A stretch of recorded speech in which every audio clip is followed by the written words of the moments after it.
Di sebuah perkampungan kecil di Yogyakarta, tinggallah seorang gadis bernama Debbie. Debbie adalah seorang gadis ramah, berusia 25 tahun yang bekerja sebagai desainer grafis lepas. Rumahnya berada di tepat di samping rumah Adi Wijaya, seorang pria berusia 28 tahun yang bekerja sebagai teknisi. Walaupun mereka sudah bertetangga selama hampir 5 tahun, mereka jarang berbicara lebih dari sekedar sapaan singkat. Debbie dan Adi sama-sama sibuk dengan kehidupan masing-masing. Debbie sering menghabiskan waktu depan laptopnya, sedangkan Adi sering berpergian untuk pekerjaannya. Namun segalanya berubah ketika suatu sore listrik di perkampungan mereka padam. Ketika listrik mati, Debbie yang sedang bekerja mendapati laptopnya mati total karena baterainya habis. Frustasi, dia keluar rumah untuk mencari udara segar di teras rumahnya. Dia melihat Adi sedang memeriksa genset kecil di depan rumahnya. Mas Adi, itu genset ya? Bisa dipinjam sebentar? Tanya Debbie ragu-ragu. Adi menoleh dan tersenyum kecil. Iya, ini genset, tapi sayangnya lagi rusak. Kenapa? Laptopmu mati ya? Debbie mengangguk. Iya, kerjaan lagi numpuk mas. Tanpa berpikir panjang, Adi menawarkan solusi. Kamu mau kerja di rumahku? Laptopmu bisa dicas di mobilku, ada power inverternya. Debbie sedikit terkejut tapi akhirnya mengangguk setuju. Beneran mas? Wah, makasih banget. Malam itu Debbie bekerja di ruang tamu Adi sambil mengisi daya laptopnya. Mereka mulai mengobrol dan saling mengenal lebih dalam. Adi bercerita tentang pekerjaannya yang sering membawanya ke berbagai kota. Sementara Debbie berbagi tentang proyek desain yang sedang dia kerjakan. Sejak malam itu hubungan mereka berubah. Debbie dan Adi menjadi lebih dekat. Mereka saling membantu hal-hal kecil. Dari Adi memperbaiki kran air rumah Debbie, hingga Debbie membantu desain logo untuk usaha kecil teman Adi. Suatu hari, saat sedang duduk di teras rumah, Adi berkata dengan nada serius, Debbie, aku senang kita jadi sering ngobrol sebelum ini. Aku merasa kita seperti orang asing meski tinggal berdampingan.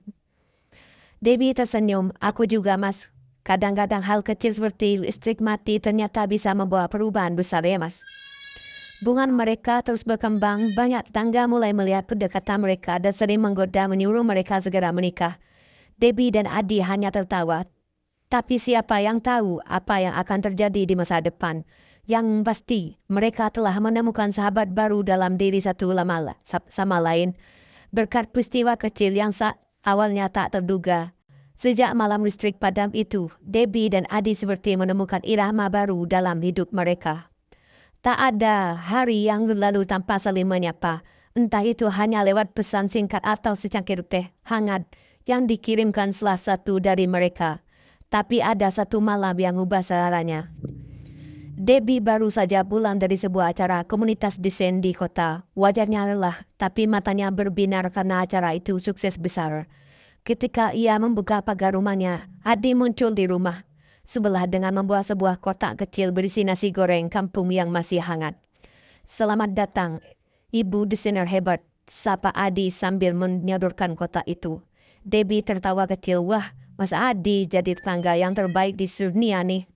Kok tahu aku belum makan? Adi mengangkat bahu dengan senyum khasnya. Insting lagi pula, kamu kan sering lupa makan kalau sibuk. Debbie mengajak Adi duduk di terasnya. Mereka mengobrol tentang acara itu, lalu perlahan pembicaraan bergeser ke topik yang lebih personal. Deb, aku dulu sempat merasa hidupku datar banget, kata Adi tiba-tiba. Nadanya serius. Bangun, kerja, pulang, tidur, begitu terus. Tapi sejak kita sering ngobrol, rasanya ada yang beda.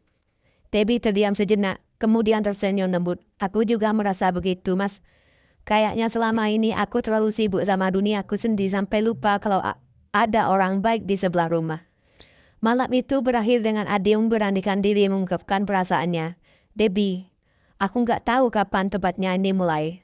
Tapi aku sadar aku nggak cuma ingin jadi tanggamu. Aku ingin jadi seorang yang bisa ada di setiap fase hidupmu. Debbie terkejut, tapi matanya menunjukkan kebahagiaan yang tak bisa ia sembunyikan. Mas Adi, kalau aku bilang aku juga punya perasaan yang sama, apa itu terlalu cepat? Adi menggeleng. Tidak ada yang terlalu cepat kalau itu jujur. Sejak malam itu hubungan mereka berubah. Adi mulai mengajak Debbie mengenal keluarganya dan Debbie pun melakukan hal yang sama.